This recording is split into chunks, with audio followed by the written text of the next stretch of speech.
Hey everyone, thanks for tuning in. If you're new here, consider subscribing. It really helps keep these stories coming. And while you're here, let me know in the comments where you're listening from. Now, sit back, relax, and let's get into the story.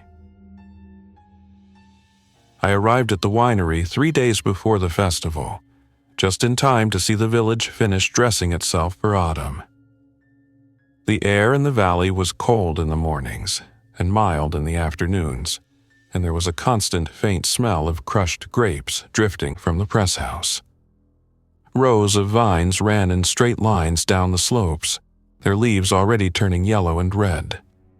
At the bottom of the hill, a narrow river curved past a stone bridge, and on the higher side of the village, the old winery sat on a low terrace above the vines, its stone walls the color of dry bread. The place was in southwestern France, in a small valley about an hour from Bordeaux. The village had only a few hundred residents, one bakery, a combined bar and grocery shop, a small primary school, and the winery that gave the valley its name. I had worked harvests in different countries before, taking seasonal jobs wherever I could, but this year I had come from Ukraine with a group of other workers, hoping for a few months of stable work and quiet days far from any big city. The owner of the winery, Monsieur Arnaud, was a man in his late 50s with gray hair, a tired smile, and hands that always seemed stained with grape juice. He spoke a slow, clear French that even I could follow most of the time and switched to English whenever he saw me struggling. He paid fairly, offered a bed in a dorm above the storage barn, and fed us a simple lunch of stew and bread every day. That was enough for me. My job was basic. I spent my days loading crates of harvested grapes onto the small trailer behind the tractor, helping feed the bunches into the distemming machine, and hauling hoses in the fermentation hall. I liked the rhythm of the work. The fermenters were tall stainless steel tanks, each one with a digital temperature display and a ladder fixed to the side. At set times during the day, we pumped the fermenting juice over the cap of skins to keep the extraction even. The cellar master, a woman named Claire, kept a notebook where she wrote down temperatures, sugar levels, and the time of each pump over. Everything was organized and precise. Beneath the winery, under the oldest part of the building, was the stone cellar. You reached it by a narrow staircase that dropped from a heavy wooden door near the tasting room. The steps were worn in the middle from many decades of use. Down there, the air stayed cool and damp even when the sun was high outside. Rows of oak barrels sat on wooden racks, and behind them were walls lined with bottles covered in dust. At one end, the stonework looked different, darker and rougher, and there was a low arch of bricks that had been sealed with mortar. Above it, someone had fixed a small metal plaque with a date from the 1940s. The old war shelter, Claire had explained on my first day, catching me looking at it. My grandfather said they used this part during the war. There was a cave in one winter, and they sealed it. Nobody has touched it since. She shrugged and led me back to the stairs. We store only barrels here now. The rest can stay quiet. The festival was scheduled for the weekend after the main harvest from the oldest Merlot plots. The village called it the Fête des Vendanges, the harvest celebration. There would be food stalls on the main square, music, and guided tastings in the cellar. Several groups of tourists had booked rooms in the village and at nearby guest houses. For the locals, it was the busiest weekend before the quiet months of winter. In the days before the festival, small details started to feel strange, but at the time, I did not pay them much attention. On my phone, I saw short news clips about disturbances in some European cities. At first, it sounded like a new kind of flu, and people acting confused or aggressive. Videos showed police pushing people back, ambulances parked in long lines, and warnings to stay away from emergency rooms unless absolutely necessary. At lunch one day, another seasonal worker named Thomas from Poland scrolled through his phone and shook his head. "Something is wrong," he said. "They say there are attacks in Paris and Lyon, people biting each other. It is some new drug." "Every year they talk about some new drug," Claire said, pouring herself coffee. "It is always the same. People in the cities lose control, and the rest of us read about it and go back to work." She said it lightly, but later that day when I went to refill a hose connection, I saw her standing alone under the winery porch, talking quietly on her mobile phone with a serious face. By the morning of the festival, the valley looked calm. Mist lay in the low parts of the vineyard, and the vines rose like rows of thin, dark lines through the white layer. The village square filled with vans and stands. A group of older women put pastries and pies on a long table. A food truck set up near the church, running a small generator that hummed steadily. At the winery, I helped carry folding tables into the courtyard and set up a small sound system for the local band that would play in the evening. Around 10 in the morning, a minibus from Bordeaux arrived with a group of tourists. Among them were the two who would later be with me in the cellar. A Dutchman named Lucas and his partner Emma. He was tall and lean, with a camera always around his neck. She had short dark hair and a small notebook that she used to jot down the names of wines and vintages. They spoke English with an easy rhythm and switched between Dutch and English when they talked to each other. "Is it always this peaceful here?" Lucas asked me while we loaded glasses into crates before the cellar tour. "It is my first harvest in this village," I said, "but so far, yes. No traffic, no noise, only work and sometimes music." "Perfect," he said. "We picked the right year." If he noticed the tension in the news, he did not show it. In the afternoon, families began to arrive from neighboring villages. Children ran around the courtyard laughing, chasing each other between the barrels used as decoration. The band started playing folk tunes. At a small stand near the entrance, a local farmer named Henri grilled sausages and pork strips, turning them over on the metal grate with practiced movements. Henri was in his early 60s, with a round face, strong shoulders, and sunburned arms. He sold produce at the Saturday market and helped the winery during busy times.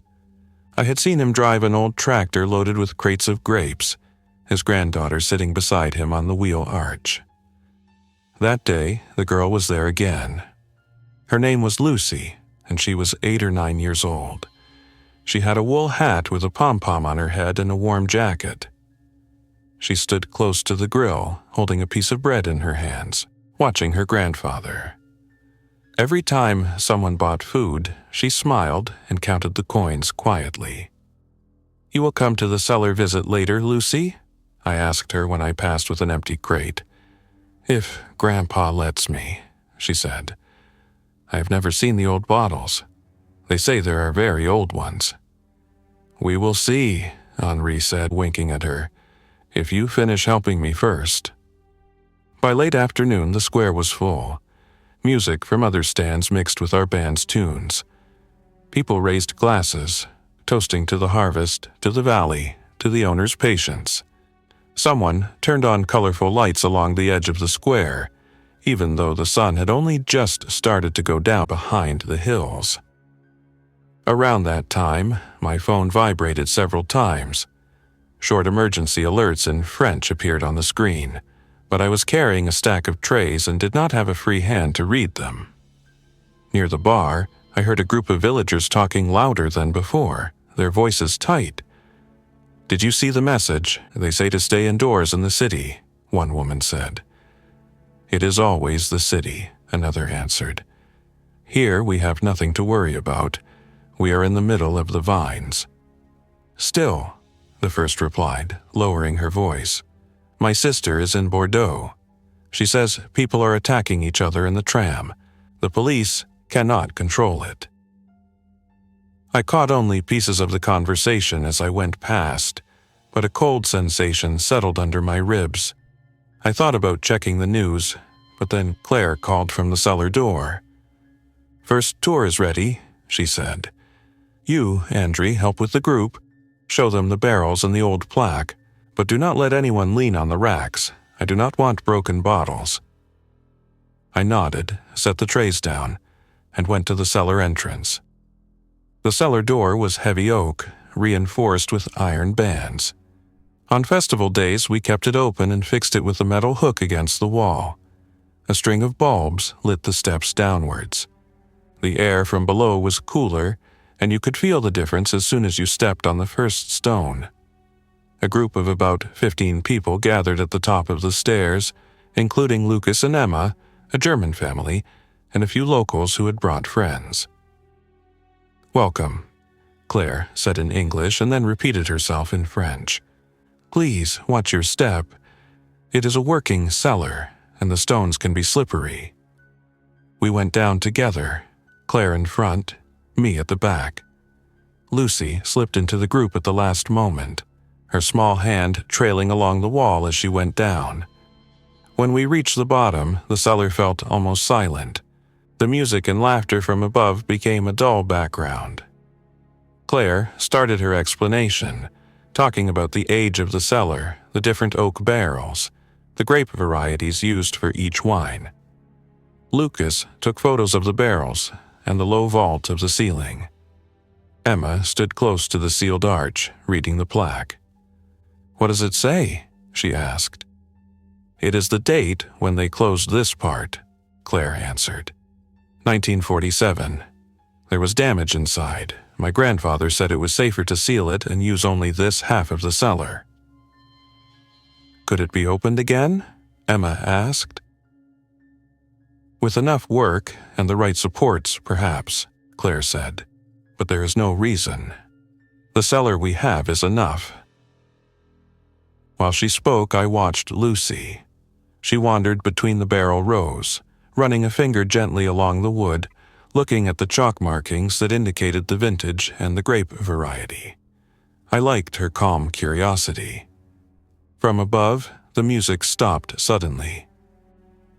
The silence from the courtyard reached us in a way that did not feel natural. It was as if someone had switched off the sound of the entire village. Claire paused in the middle of an explanation about the barrels. She frowned and looked up at the stone ceiling. "Maybe they are changing bands," Lucas said. His voice echoed slightly in the cool air. I did not say anything. Instead, I moved closer to the stairs and listened. For a few seconds, there was nothing.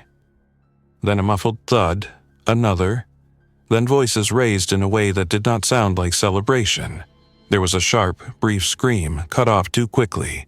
Another followed, then shouts in French, demanding that someone move, someone run, someone get inside.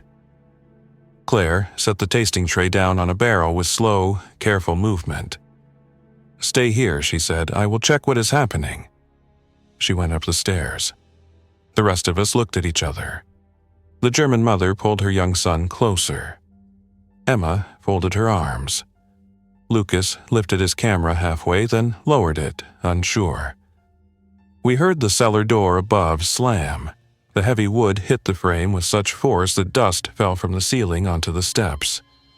A second later, Claire rushed down the stairs again, her face pale. "André," she said, looking straight at me. "Help me block the door, now." "What is going on?" Lucas asked. "There are people attacking everyone on the square," she said. "They are not normal. They do not stop. Henri tried to push one away, and he just turned and he just would not stop." Her words came fast, breathing short. Behind her, even with the door closed, we could hear a low, irregular pounding. Something heavy slammed against the wood in a rhythm that had no patience, only force. Claire reached the bottom of the stairs and took my arm. "Barrels," she said. "We need barrels against the door. We have to keep them out." There was no time to argue. I ran with her along the first row and lifted an empty barrel off a side rack. It was not completely dry, and it was heavier than I expected, but adrenaline made it easier. Lucas rushed over to help me. We carried it to the foot of the stairs and pushed it up step by step. The pounding on the door grew louder. Something scratched against the other side, nails or something harder dragging across wood. "Everyone, please," Claire called to the group. "Help us move barrels. Stay calm, stay together." The tourists hesitated for only a moment before joining in. The German father grabbed another barrel. Henry's granddaughter, Lucy, watched us with wide eyes, then picked up a stray wooden wedge from the floor and held it in both hands as if it were precious. We built a barrier on the steps, 2 barrels side by side, another 2 on top, wedged with blocks of wood. As we worked, the door above shuddered again and again. The thick oak panel held, but the hook that had been fixed to keep it open rattled, then broke with a sharp metallic sound. "Back down," I said, when we had the 4th barrel in place. "If the door gives, we need the barrels to take the impact." We retreated to the cellar floor. Claire reached for the light switches and turned off the main row of bulbs, leaving only the small emergency lights near the stairs and at the far end. The cellar dropped into half-darkness. The air felt colder. They kept hitting the door. Whoever or whatever was out there threw their weight against the wood without rhythm, only with persistence. The sound came through the thick plank and stone as a low percussive thudding. Between impacts, we heard faint, distorted noises that may have been voices, but nothing that formed clear words. Lucas swallowed and wiped sweat from his forehead. "What exactly did you see out there?" he asked, voice quiet now. "At first I thought some people were just very drunk," Claire said. "A man from the next village came from the parking area, walking strangely. He bumped into a woman and did not even look at her. When Henri told him to calm down, he turned and threw himself at him, grabbing, biting. Others were the same, biting. They did not react when people tried to pull them away, and they kept going even when they were hurt." She rubbed her hands on her trousers as if trying to wipe something away. "I never saw anything like it." "It is the same as on the news," I said quietly. "Tomas told me. People in the cities attacking each other in the streets." The German family exchanged worried looks. "We need to call the police," the mother said. "Or an ambulance." "I tried," Claire answered. "There was no signal, and the line in the house is dead. I think the network is overloaded." The pounding on the door became more erratic, as if more bodies had joined in, each hitting at a slightly different time. The barrels on the stairs trembled but held. Dust continued to fall from the ceiling with each heavy impact. "Is there another way out?" Emma asked. "A back entrance to the cellar?" Claire shook her head. "Only the main door and an old ventilation shaft that leads to the garden. But it is narrow, only a child could pass through, and it is covered with a strong grate outside." Everyone's eyes went briefly to Lucy. She took a step closer to her grandfather's side and grabbed his sleeve. Henri, who had come down in the confusion before the door closed, had not spoken until then. His normally calm face was tense, jaw clenched. "I saw 2 of them up close," he said, his voice low and steady. "Their eyes did not look right. There was no recognition. I hit one with the metal spatula hard. He did not react, he just kept coming. It was as if the part of them that listened had been turned off." Again, he stopped, glancing at Lucy, clearly editing his words for her ears. Restless silence settled over the group. From above came more dull impacts, sometimes a scraping, sometimes a distant shout that sounded human, sometimes something closer to a rough exhale. The festival music did not restart. "We will not open that door," Claire said. "Not until we understand what is going on, and it is quiet again. For now, we stay here. We have air from the shaft and enough space." "How long can we stay?" Lucas asked. "Do you have food and water here?" "There's bottled water for the tastings," she said, gesturing to a small table near the wall, "and some cheese and bread on a tray, but not enough for many days. Upstairs there is the kitchen," Henri added, "and the cold room, but we cannot reach it now." Their words made the situation settle into a clearer outline in my mind. We were in a cellar, underground, with a single blocked door, limited supplies, and an unknown number of aggressive people above who seemed to be trying to force their way in. Outside the winery, in the village and beyond, things were likely worsening rapidly. For the first time since arriving in the valley, I felt truly cut off. We gathered around the tasting table. I helped Claire hand out small bottles of water, telling everyone to drink slowly. The bread and cheese she had prepared for the tour we cut into small pieces. Nobody had much appetite, but chewing helped distract from the sounds above. As we ate, I walked to the far end of the cellar where the sealed arch stood. In the low light, its surface looked darker than the surrounding stone.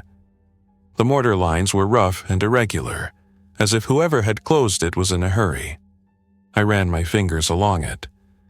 The wall did not sound hollow when I tapped it, but there was a faint temperature difference. The stone felt slightly cooler than the rest. Lucas joined me. "This is the sealed part?" he asked. "Yes," I said. "They used it during the war. It was closed after a collapse." "And behind it?"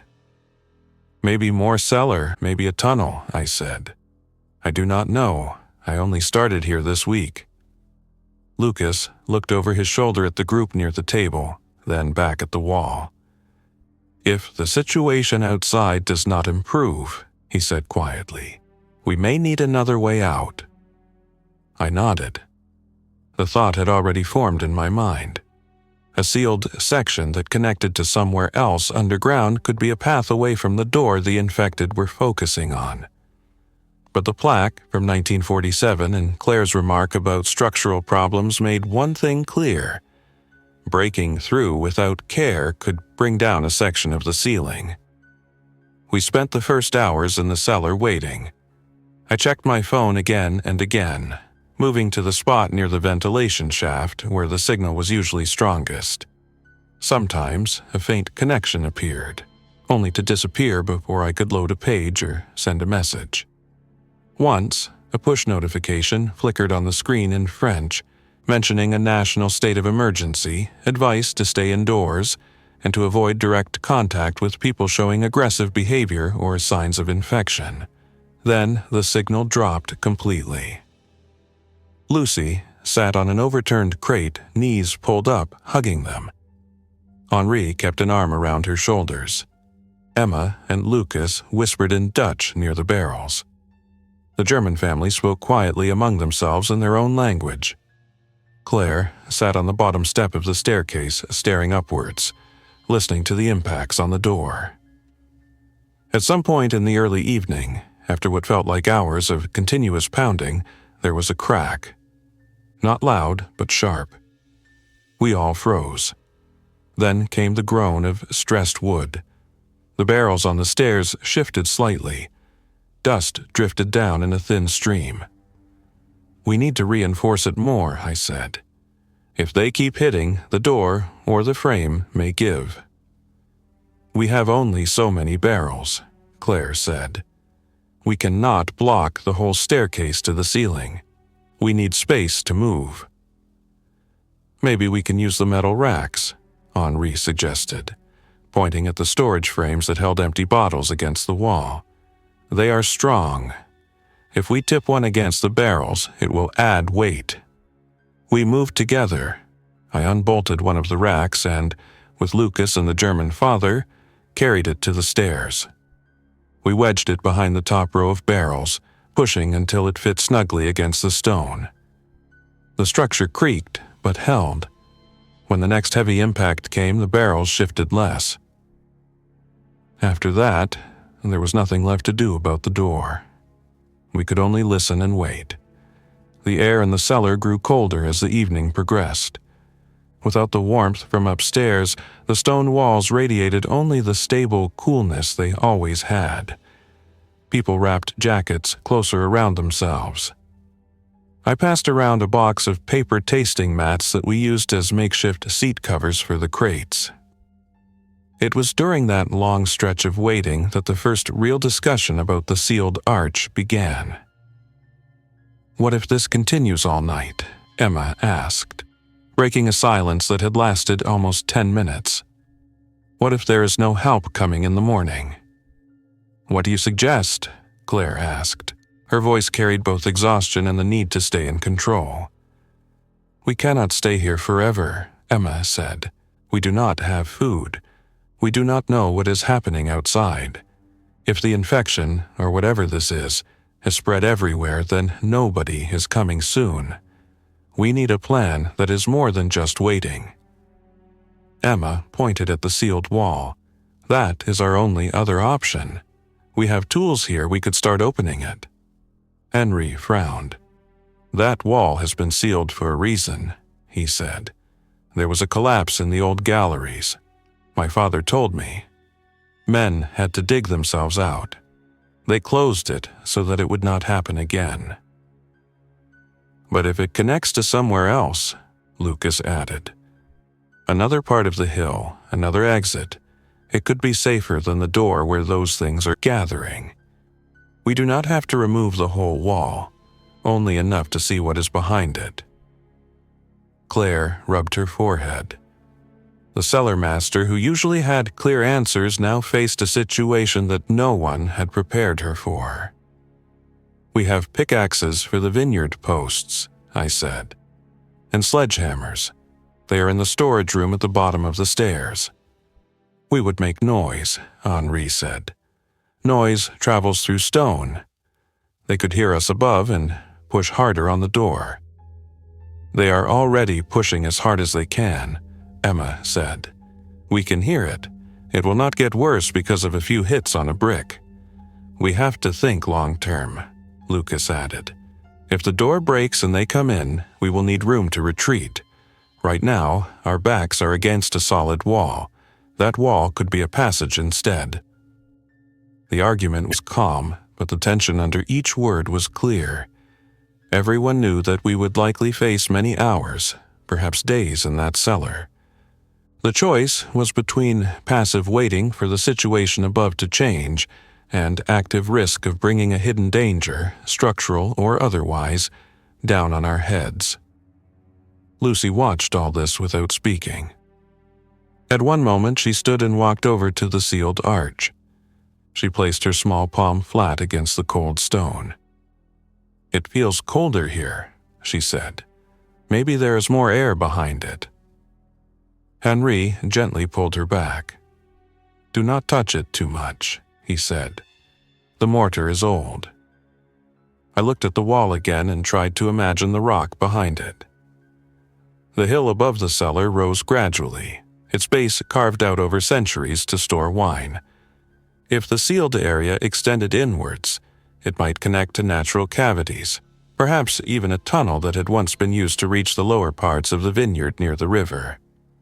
I remembered a short comment from Arno on my second day when he showed me the boundaries of the property. "There used to be an old gallery that went almost to the river bank," he had said, pointing at a line of brush. "It collapsed after heavy rain many years ago. The entrance was sealed, only stories remain now." At the time, it felt like a piece of history. Now, that history might decide whether we lived or not. "I think we should at least test it," I said finally. Every pair of eyes turned to me. "We do not need to break the whole wall. We can remove 1 or 2 bricks at the top, near the center. If we see only solid rock behind it, we stop. If there is a cavity, we know there is something to work with." "And if the cavity is unstable?" Henri asked. "We go carefully," I said. "We remove small sections. We listen for falling stones. We reinforce if needed. I used to help my uncle with the cellar extension at home. It is not the same, but I know a little about not removing too much at once. Claire exhaled slowly. If we do nothing and just wait, she said, we rely on hope that someone outside understands what is happening and comes here. We have no evidence of that. If we try to open the wall, we at least give ourselves another option. We will proceed very carefully. She looked at Henri. I need you to tell me if you see any sign of a bigger risk with the structure. You know this hill better than anyone. He hesitated, then nodded. I will watch. We agreed that only 2 or 3 of us would work on the wall at a time, while the others conserved energy. Noise needed to be as controlled as possible. We retrieved tools from the small storage room off the cellar. 1 sledgehammer, 1 medium pickaxe, and a short-handled masonry chisel. I climbed the ladder to the metal shelves and brought down a box of dust masks and a pair of safety glasses. They were usually used when cleaning the mold from the cellar walls at the start of the season. Now they would protect us from stone dust. Emma stepped forward as well. I used to do some renovation work on old houses, she said. I know how to handle a chisel without cracking everything. I looked at her hands. They were not soft. There were small calluses on her fingers. I believed her. We started with the top row of bricks in the center of the arch. I held the chisel and hammer while Emma directed the angle. Tap lightly, she said. We want to loosen the mortar, not shatter the bricks. The first blows echoed through the cellar, meeting the constant distant thudding on the door in an uncomfortable rhythm. Fine dust fell with each strike. After a while, the mortar around 1 brick began to crack. We worked around it patiently, chipping away until the brick moved slightly when pushed. Stop for a moment, Henri said, ear close to the wall. He listened. No hollow sound, but also no shifting in the ceiling. Continue, but slowly. Another few minutes of careful chiseling, and the first brick slid forward. I caught it with both hands and lowered it to the floor. Behind it was darkness. I shone a small flashlight through the opening. At first, the beam hit only more stone, a rough surface about 20 or 30 centimeters behind the removed brick. My heart sank for a moment, thinking we had reached only a shallow niche. But when I moved the light slightly to the left, the beam disappeared into empty space. There's a cavity, I said. I angled the light further. The flashlight illuminated a rough stone ceiling curving away, then dropped into shadow. It looks like a narrow tunnel or corridor. I cannot see the floor from here. Any sign of immediate cracks? Henri asked, leaning in. Not in the part I can see, I answered. The stone looks dry. No fresh fractures. We repeated the process for the brick next to the first. With 2 bricks out, the hole was big enough to see more clearly. The space behind was about the width of a person's shoulders and slightly higher than my height. The floor sloped gently downwards away from the wall. Dust motes drifted in the beam of the flashlight. The air that came through the gap was colder and carried a faint smell of mold and old stone. It is definitely a passage, Emma said. Not just a small cavity. Claire looked into the opening, then back at the group. This changes things, she said. We have another direction, but we must not rush.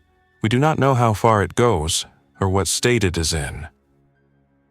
We should send someone to look a few meters in, Lucas said. Check for collapses. I will go, I said. I am used to tight spaces, and it was partly my idea. Not yet, Henri said firmly. We should widen the opening a little first. Going in through a small hole is dangerous. If something happens, we will not be able to pull you back quickly. He was right. We removed 2 more bricks, working around the edges of the arch. Each action took several minutes. We paused often to listen for any change in the stone sound or in the noises from above. The pounding on the door continued, but with slightly longer pauses now. It was impossible to tell if that meant the infected were tiring or if some had moved away. Finally, the opening was large enough for a person to pass through if they squeezed. I put on a dust mask and one of the safety glasses, slung a small backpack over my shoulders with a bottle of water and a spare flashlight, and knelt in front of the hole. "If anything feels wrong, you come straight back," Claire said. "Do not try to be a hero." "I will only go a few meters and report what I see," I promised. I took a slow breath, then pushed my shoulders through the opening. The old stone scraped lightly against my jacket. Once inside, I shifted my weight and slid my legs through. My feet found uneven rock. The tunnel floor was covered in small stones and dirt, with patches of dampness near the walls. I stood, careful not to hit my head on the low ceiling, and turned to face inward, away from the cellar.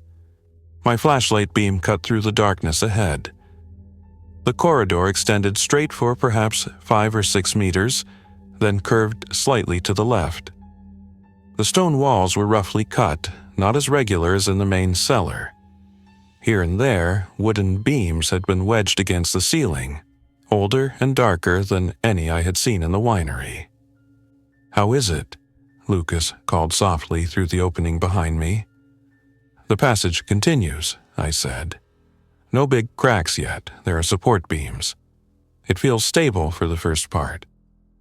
"Any movement of air?" Henri asked. I held still and paid attention. There was a faint flow, very weak, but present.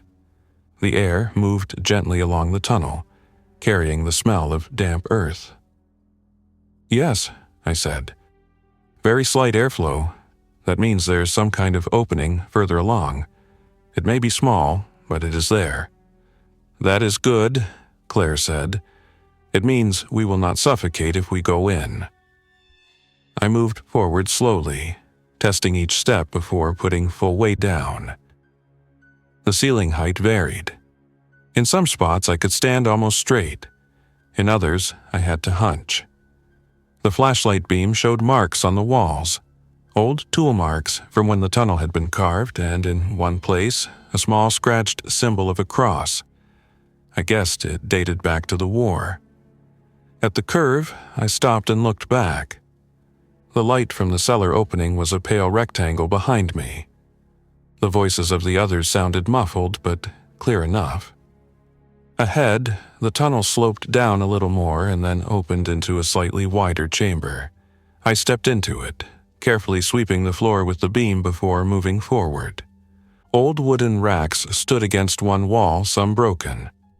On the ground lay fragments of glass, the remains of bottles broken long ago, their labels dissolved. A collapsed section of ceiling had left a pile of rock in one corner, but most of the chamber was clear. To the right, another passage led away, narrower and lower. The airflow seemed to come from there. "I am in a larger room," I called back. "There has been some collapse, but there is enough space to move. There is another tunnel going further. Air is coming from that direction." Henri's voice came, slightly louder now. "Any sign of fresh collapse, new cracks, falling dust?" I shone the light along at the overhead stone. The cracks I saw were old, filled with dust and spider threads. No fresh debris was on the floor. "It looks old and settled," I said. "If something was going to fall, it probably already did years ago." "If that tunnel leads somewhere outside," Lucas said from far behind, "we could use it to exit the hill away from the main door, maybe near the river or the lower vineyards." "That would take time to confirm," I said. "I would need to follow it further." There was a pause. I imagined Claire weighing the risk of me going further alone. "Come back for now," she said. "We have confirmed that there is a network of tunnels. That is enough. We need to decide together how to use this information." I took a last, longer look at the narrow passage leaving the chamber. The air from it was slightly colder and carried a faint mossy smell, It almost certainly connected to the outside world, though the distance and condition remained unknown. Then I turned and made my way back to the opening. Emma and Lucas each offered a hand as I climbed through the hole into the main cellar. As soon as I stood among them again, the difference in air and atmosphere felt sharp. The main cellar, which had felt confined earlier, now seemed almost open compared to the tunnel. I gave a detailed description of what I had seen, including the slope, the chamber, the old racks, and the secondary tunnel.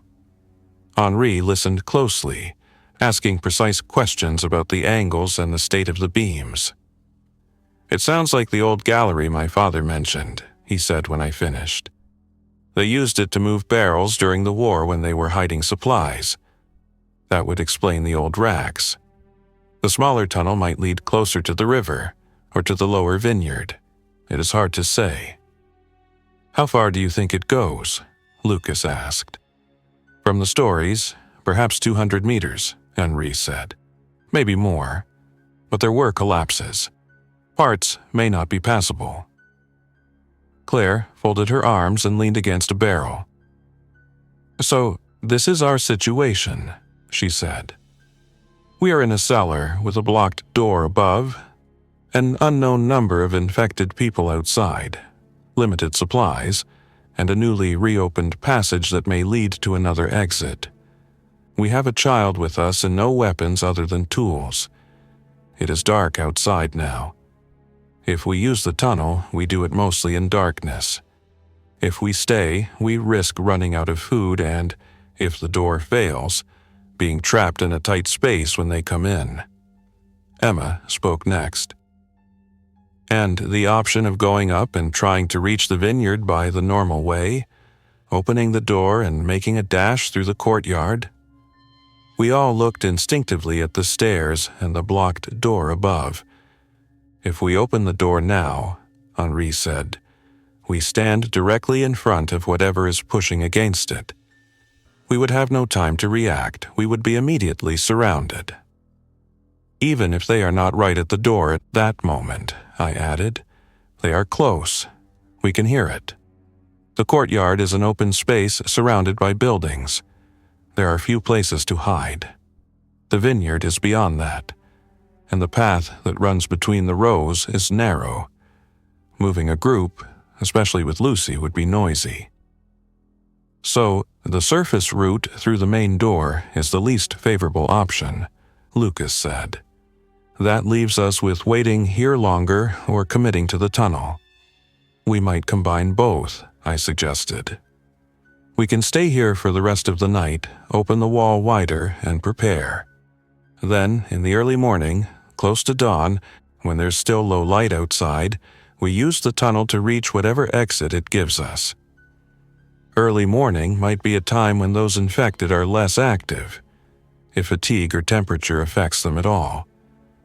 We do not know yet how they behave, but something tells me moving in darkness underground when we are tired is not wise right now." Henri nodded. "I agree. We are already exhausted.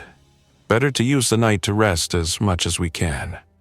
We take turns working on the wall quietly, expanding the opening and maybe exploring a bit more of the tunnel to check for obstacles. Then, when we have some daylight, even if weak, we move." Claire looked at Lucy, who had started to lean against her grandfather, eyes heavy with sleep. "We must think also of her," she said. "Her legs are shorter. The tunnel floor is uneven. We will need to carry her at times." "I can put her on my back," I said. "It is not a problem." We divided the rest of the night into watches. 2 people at a time would stay awake, listening for changes in the noise above and watching the tunnel opening for any signs of shifting. The others would rest as well as they could, taking turns lying on crates or on bare sections of floor. We dimmed the remaining lights as much as possible to save the small emergency bulbs and to keep our eyes adjusted to the low light. The pounding on the door became more sporadic as the hours passed. Sometimes there was silence for 5 or 10 minutes, only to be broken by a sudden flurry of heavy impacts and scratching. At one point, a sound different from the others made us all stiffen. A high, human scream from somewhere beyond the courtyard, then another, and then a chorus of angry voices followed by several sharp cracks that sounded like distant gunshots. After that, there was only the wind outside and the occasional dull hit on the door. I managed to rest for a short while, but real sleep did not come. Every time I closed my eyes, I saw flashes of the square above. People running, Henri trying to push away the first infected, the confusion and fear. In my mind, I replayed the tunnel layout again and again, trying to memorize every angle and support beam I had seen. Sometime in the early hours of the morning, when my watch came again, I sat with Lucas near the tunnel opening. The cellar was nearly silent. Lucy slept with her head on her grandfather's lap, wrapped in his jacket. The German family leaned against each other, eyes closed. "Do you think this is everywhere?" Lucas whispered. "Not just the cities, but the whole country?" "The emergency message mentioned a national state of emergency," I said. "They would not say that if it was local." "And beyond France?" he asked. I thought of the news clips I'd seen in the previous days, showing disturbances in other countries.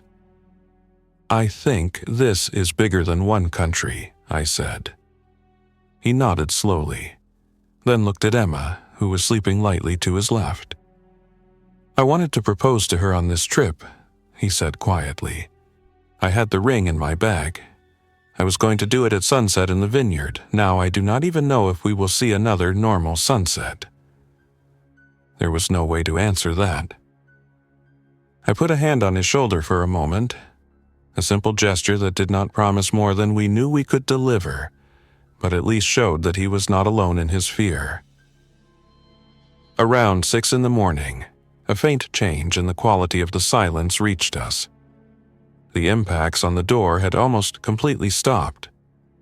Above, the sounds of the outside world had become muted, as if the village was holding its breath.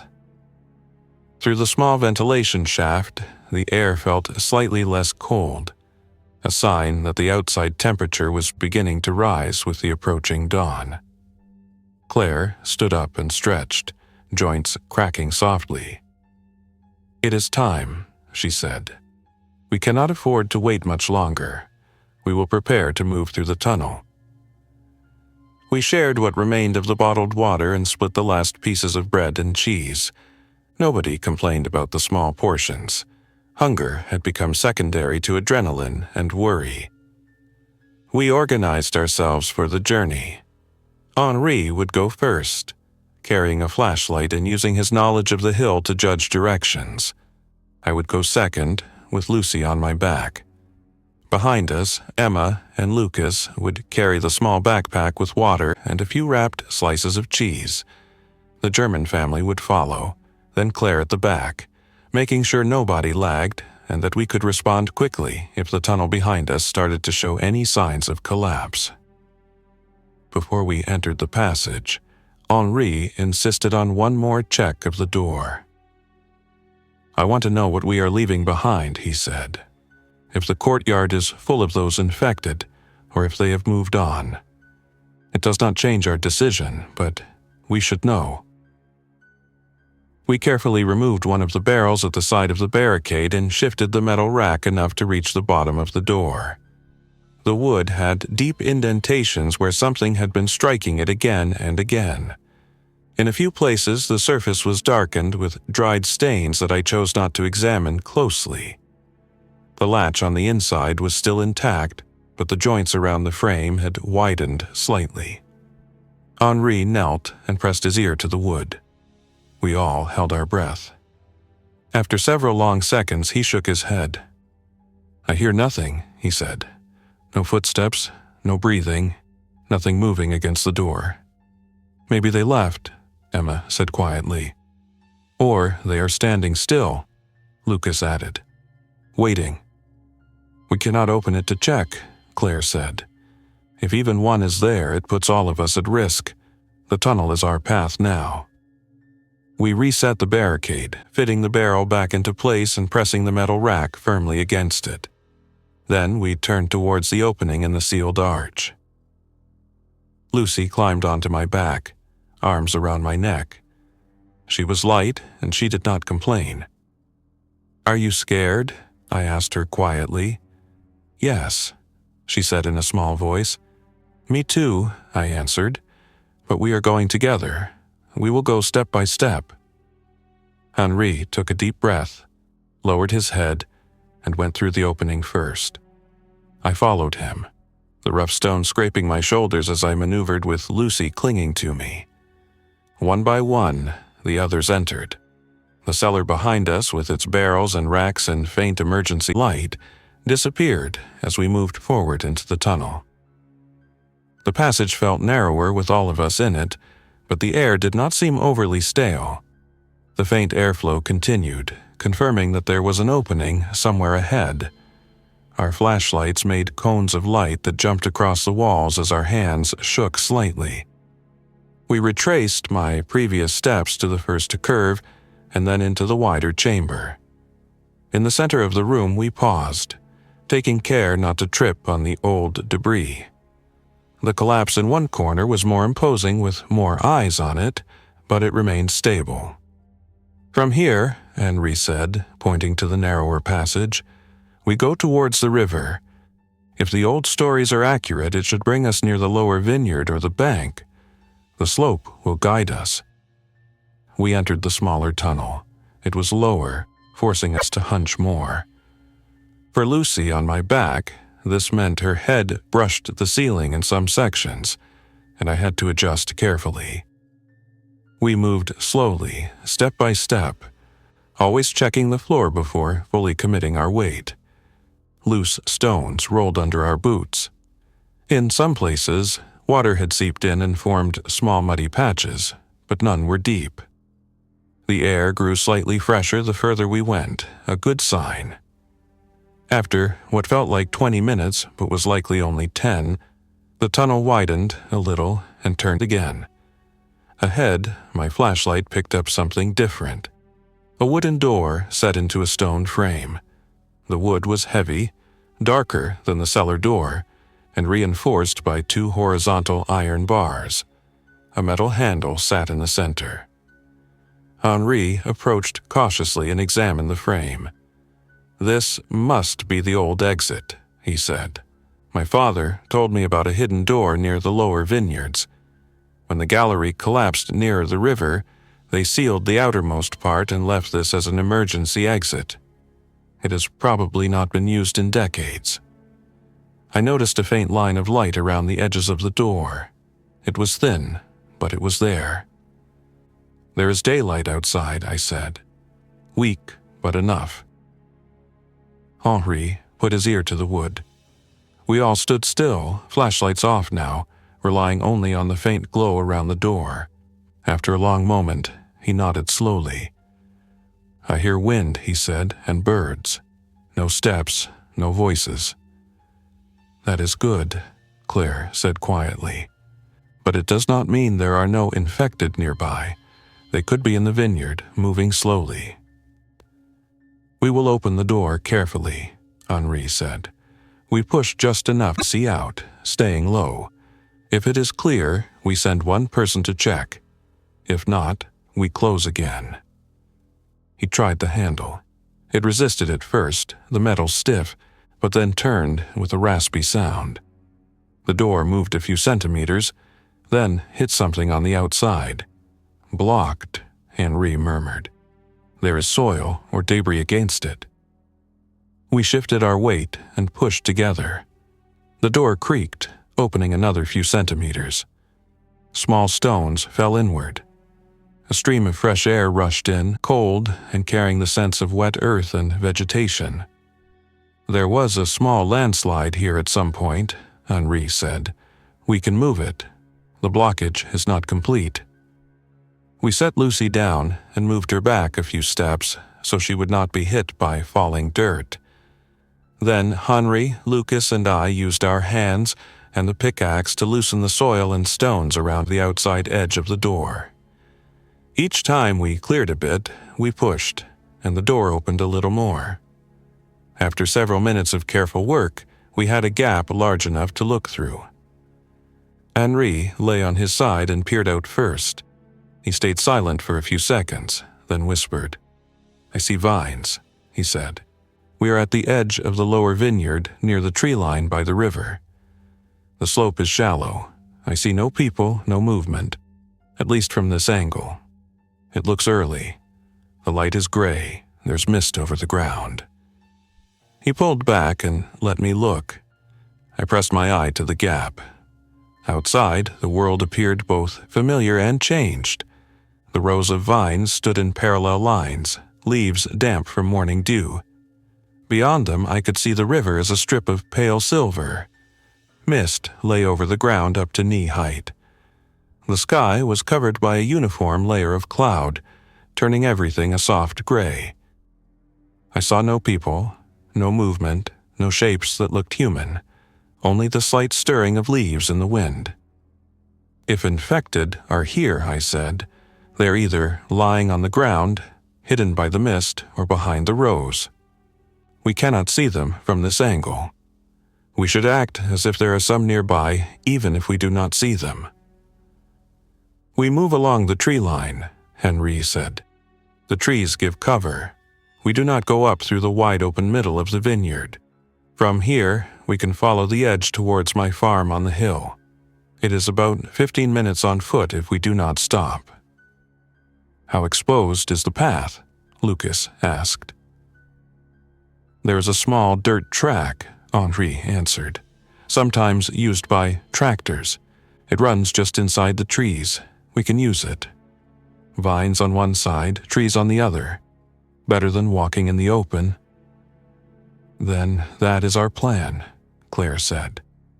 "We get out quietly, stay low, move along the tree line, and head to Henry's farm. Once there, we can check for supplies, a vehicle, and maybe a way to leave the valley if necessary." We opened the door fully now, clearing enough soil to allow everyone to pass. The cold air flooded in, making our cheeks tingle. The contrast after the stale underground air was striking. I lifted Lucy onto my back again. She clung tighter this time, aware that the next steps would be the most dangerous so far. Henri went out first, crouched low, moving to the side to let the rest of us emerge one by one. Our boots sank slightly into damp soil. The smell of earth and vines enveloped us. Outside, the mist clung to our trousers. The vines closest to the door were from a younger parcel, their trunks thinner. The rows ran uphill towards the winery, which we could not see from this angle, hidden by the slope and trees. Only the very top of the building's roof peaked above crest. We stayed low, moving towards the tree line a few meters away. The trees were a mix of oak and chestnut, leaves already falling in patches. Once we reached their shelter, the sense of exposure lessened. "Everyone, stay very quiet," Henri said in a soft voice. "If you see any movement that does not look like an animal, you whisper and point. Do not shout, do not run unless I tell you to." We moved along the narrow dirt track, following the curve of the hill. To our left, the rows of vines stretched up and away. To our right, the trees thickened, hiding the river below from view. The only sounds were our own careful footsteps, the rustle of leaves, and the distant song of a few birds.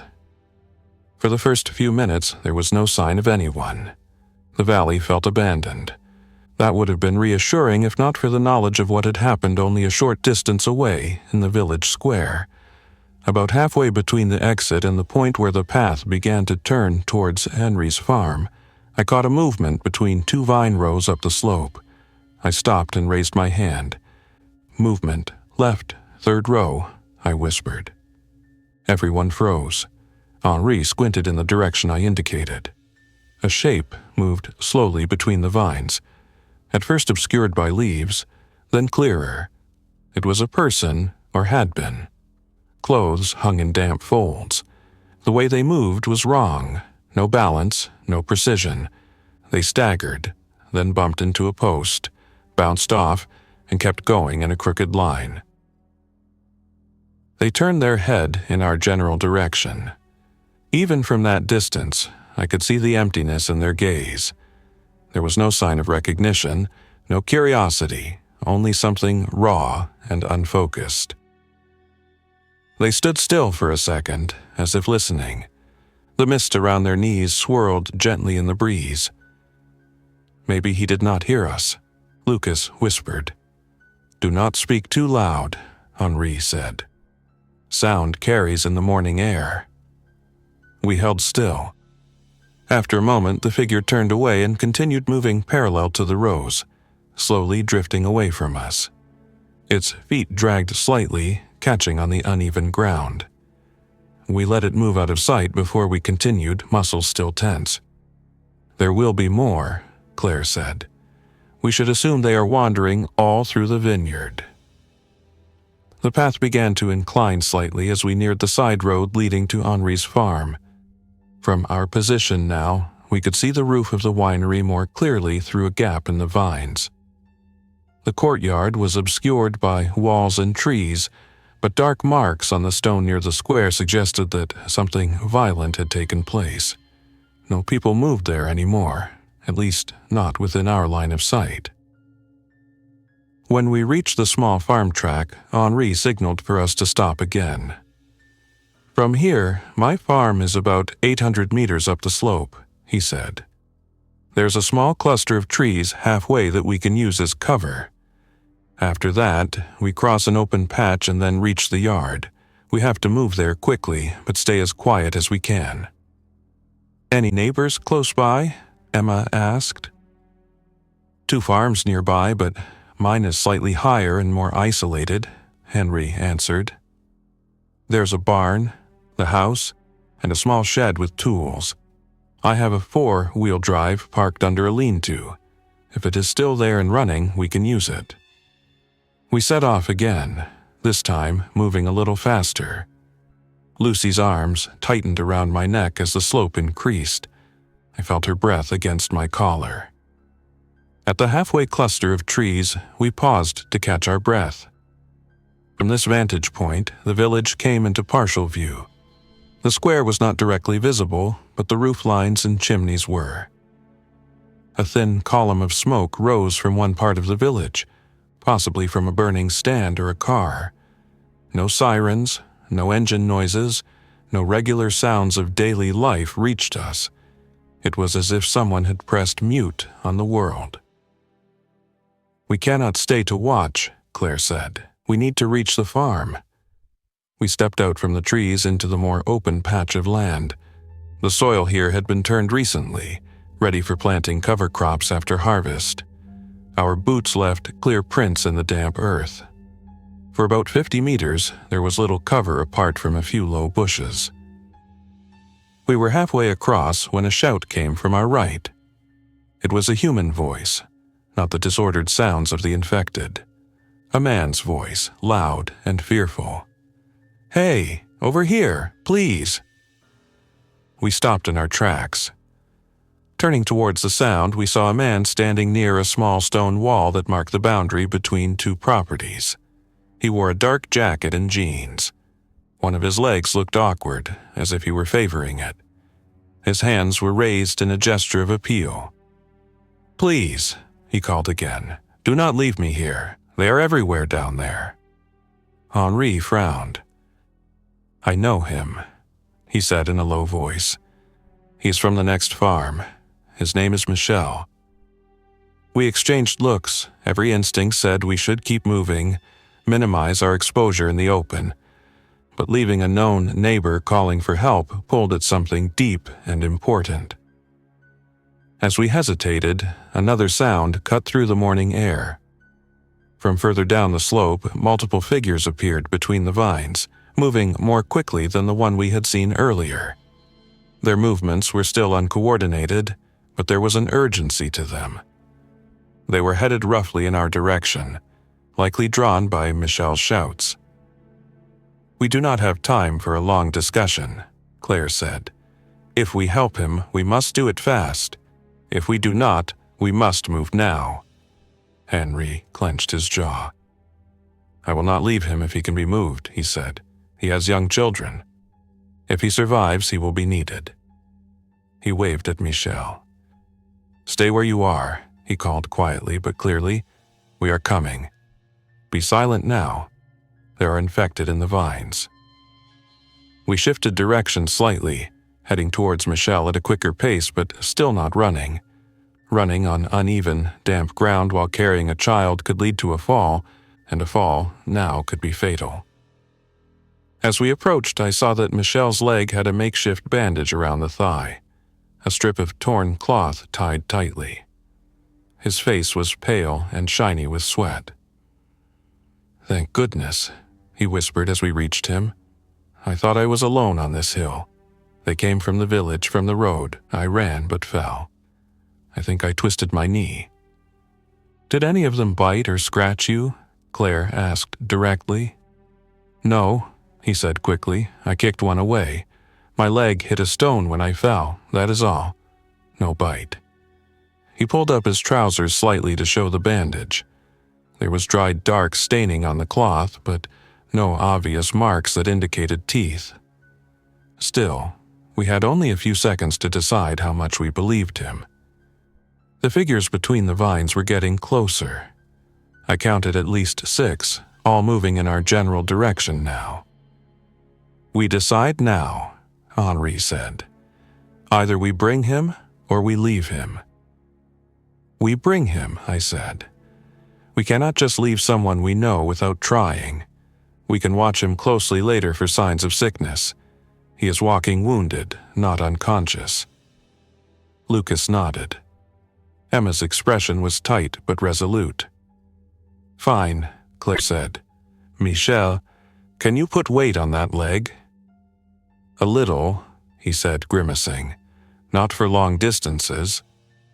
"Then you lean on my shoulder," Henri said. "And we go as fast as you can manage. Everyone else, keep watch. If any infected get too close, we use tools to block them. We do not let them grab us." We formed a rough protective arc around Henri and Michel, with me and Lucas between them and the approaching infected. Claire and the others kept to the side with Lucy and the German family. The next minutes stretched. We moved uphill, our pace limited by Michel's injured leg. The infected figures in the vines changed direction when they saw us more clearly. A few stumbled on the uneven ground, but they did not seem to register pain or obstacles. They kept moving. The first one broke clear of the vines about 20 meters downslope from us. Its clothes were torn, face smudged with dirt. The eyes looked past us, unfocused yet locked on our position at the same time. It issued a rough, wordless exhalation and raised its arms slightly. "Keep going," I said through clenched teeth. "Do not stop." The distance closed. At 10 meters, the figure moved faster, its steps still uncoordinated but driven by some strange determination. It slipped on a patch of mud, fell forward, and bounced back up without pausing, smearing its hands and face with dirt. My right hand tightened on the wooden handle of the pickaxe I had brought from the cellar. I did not want to use it, but I knew we might have no choice. "Do not let it reach you," Claire said from behind. "If it grabs, you pull away. Do not let it make contact." The figure made a final lurch and closed the last meters. There was no time for more thought. I stepped forward, planted my feet, and swung the pickaxe sideways, using my hips and shoulders, not just my arms. The blunt side of the head struck the side of the figure's head. The impact was solid. The figure staggered and went down, hitting the ground with a heavy thump. It moved a little, then stopped. I backed away immediately, breathing hard, keeping the tool ready in case it tried to rise. It did not. It lay still, limbs at awkward angles. "Keep moving," Henri called. "There are more." The next two infected were still further behind but closing. Lucas picked up a sturdy fallen branch and held it like a staff. The German father took a rusty iron bar from the stone wall and carried it in both hands. We reached the edge of the open patch and the start of the rough track leading directly to Henri's farmyard. At that point, we had to leave the partial cover of the low bushes and move in full view again, but the distance to the farm buildings was now only about 200 meters. "Last stretch," Henri said. "Once we are inside the yard, we can use the house and barn to block the entrances." We did not bother with stealth now. We moved as fast as Michel's leg allowed. He gritted his teeth and pushed through the pain, leaning heavily on Henri. Lucy's grip around my neck tightened again, but she did not make a sound. By the time we reached the farmyard gate, the infected behind us had closed some of the distance. Two were about 30 meters away, others further back. Their movements remained uneven but relentless. The farmyard was a rectangular space bordered on three sides by the farmhouse, a long stone barn, and a shed with a corrugated metal roof. The fourth side had a low stone wall and a metal gate, which was currently half open. A small four-wheel drive vehicle, an old Land Rover Defender, stood under the lean-to beside the barn. Henri pushed the gate open fully, and we all rushed inside. As soon as the last person crossed, I turned and, with Lucas's help, swung the gate shut, dropping the metal latch into place. The infected were close enough now that I could see details on their faces, but I forced myself to focus only on the barrier between us and them. They reached the gate and pressed against it, fingers curling around the bars. Their faces showed no sign of fatigue. They pushed and shoved, trying to find any weakness. The metal rattled. The hinges creaked, but the latch held for the moment. "We cannot rely only on this gate," Henri said, breathing heavily. "They will keep pushing. We must get inside the house and barn, block the doors, and then plan our next move." We moved quickly. Henri had keys to the farmhouse door, which was fortunately locked. He opened it and ushered us inside.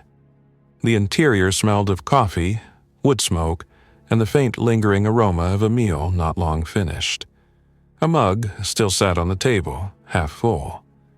The normality of the scene clashed sharply with the frantic images from the square and the infected at the gate. "Michel," Claire said, "sit down. We need to look at your leg properly and rebandage it."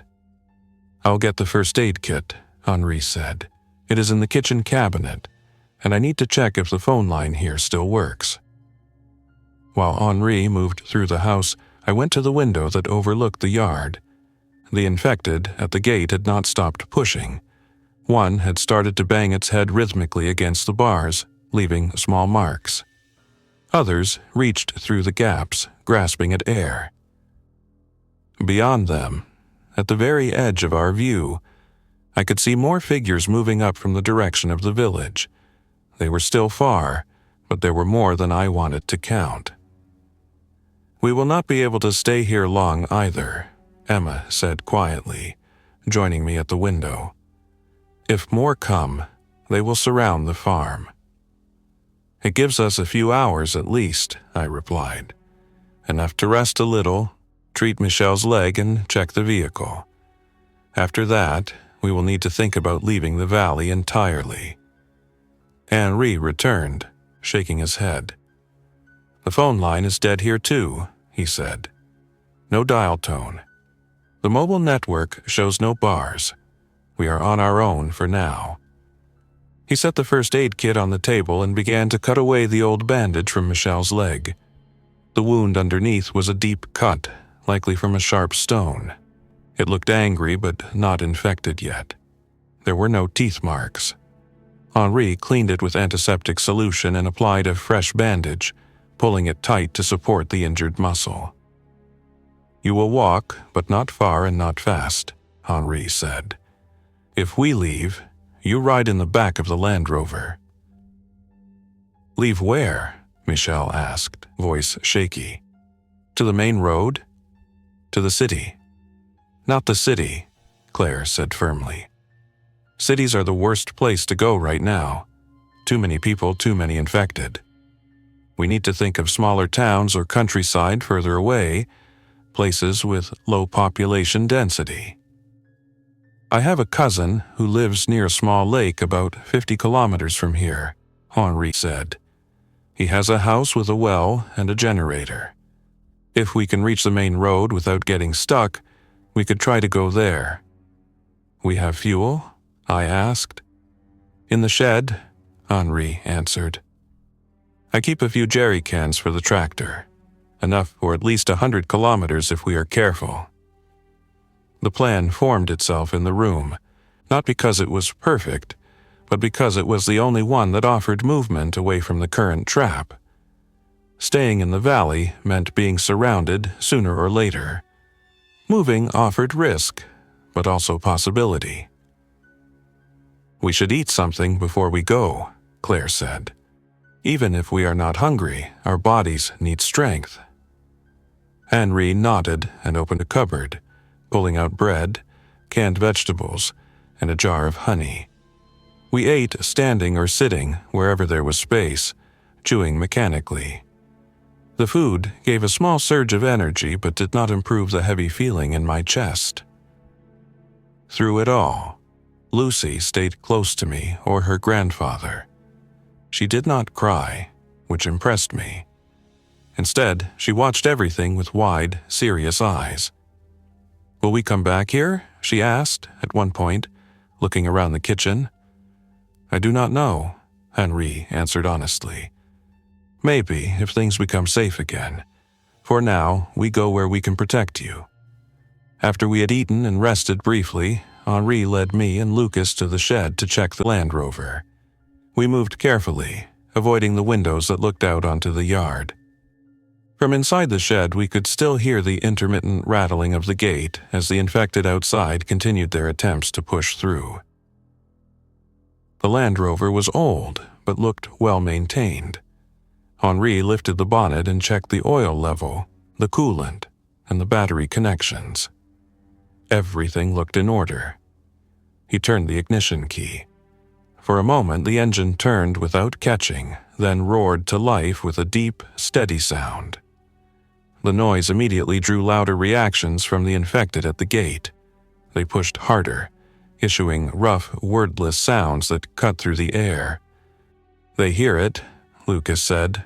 If we open the gate now, they will rush the vehicle. We will need a distraction, I said, or another exit.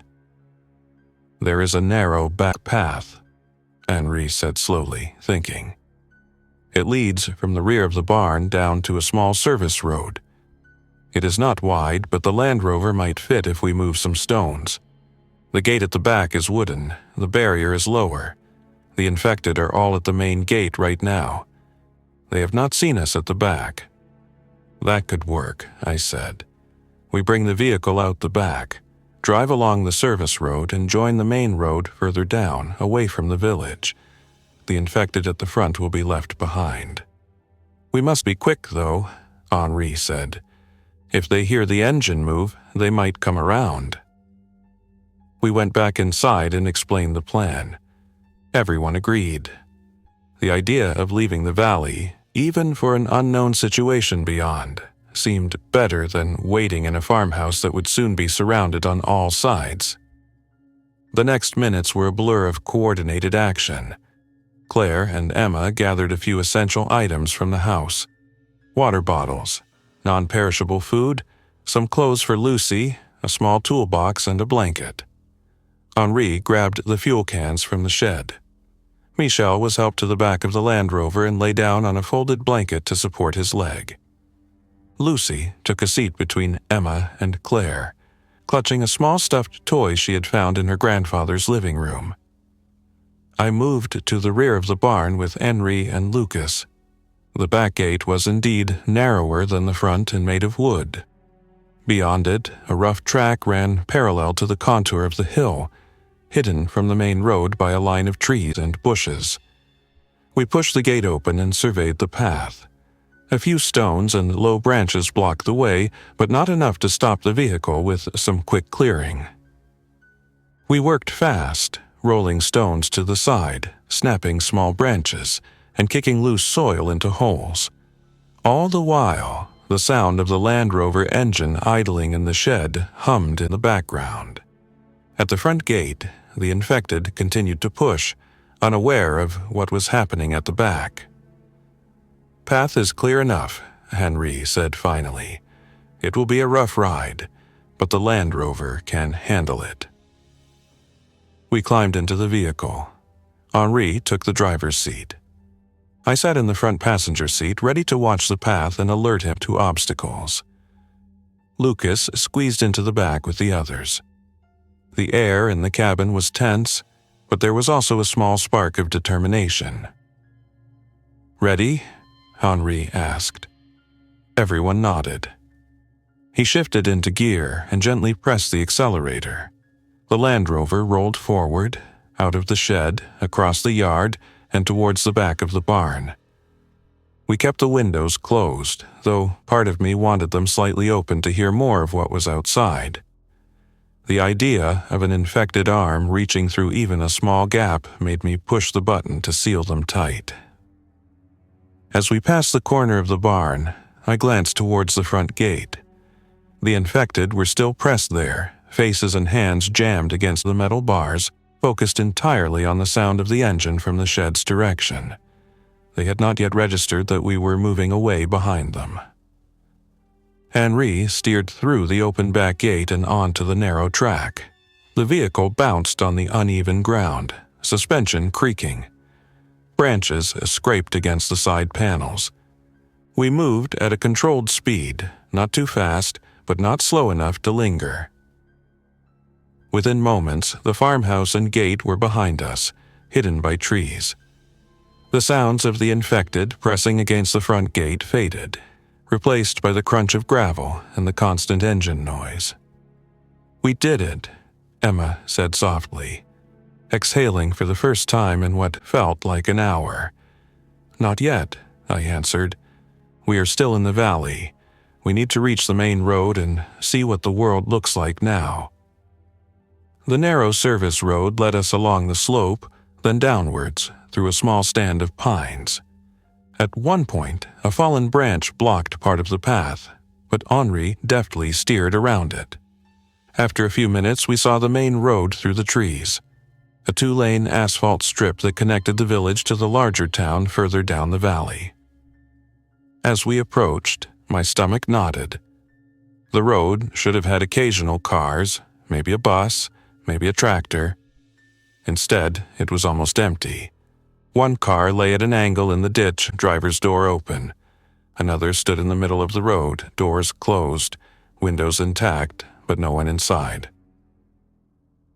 "We need to be careful," Henri said, slowing at the edge of the trees. "If there are infected on the road, we cannot risk being boxed in." We stopped just short of the road and scanned in both directions. For a long moment, nothing moved. Then, in the distance towards the village, we spotted them. A small group of infected, 5 or 6, walking slowly down the asphalt, heading vaguely away from the village square. Their movements remained the same, unsteady, focused on nothing and everything at once. "Direction towards the town is clear for now," I said, indicating the opposite way. "We can turn right and go that way, away from them. If more appear, we can drive around them if there is space." Henri nodded, checked once more in both directions, then turned the wheel and eased the Land Rover onto the asphalt. The tires rolled from gravel to smooth road with a change in sound that felt louder than it was. We drove away from the village. As the farmland rolled by on either side, fields and vineyards and occasional small clusters of trees, the reality of what we had just lived through started to settle on me. In less than a day, a peaceful harvest festival in a quiet valley had turned into a scene of chaos and danger. We had hidden in an old cellar, reopened a sealed wartime tunnel, crossed a vineyard stalked by the infected, and escaped a farm under pressure. I looked back briefly at Lucy. She had finally closed her eyes, leaning against her mother's friend's shoulder, exhaustion overriding fear for the moment. Henri kept his eyes on the road, hands firm on the steering wheel. Claire stared straight ahead, her face set in a line that combined resolve and grief. We did not know what we would find in the wider world. More infected, roadblocks, perhaps some form of organized response. We did not know if Henri's cousin's house near the lake would be safe or if we would even reach it. But we had one clear truth. By choosing to move, to make plans, to work together in that cramped cellar rather than freeze in panic, we had given ourselves at least a chance. We were no longer trapped in the underground wine cellar. The cold stone walls, the sealed arch, the heavy wooden door pounded by infected hands were behind us. Ahead lay uncertainty, danger, and hard choices. Yet the simple fact that we were on a road, in a running vehicle, with people we had come to trust in the space of one terrible night, meant that our story was not ending in that cellar. It was continuing, step by step, kilometer by kilometer, as we drove towards whatever waited beyond the hills. Thanks for listening. If you enjoyed this story, don't forget to like and subscribe. Your support keeps these creepypastas coming. Until next time, stay alert, stay safe, and never ignore the feeling that something is watching.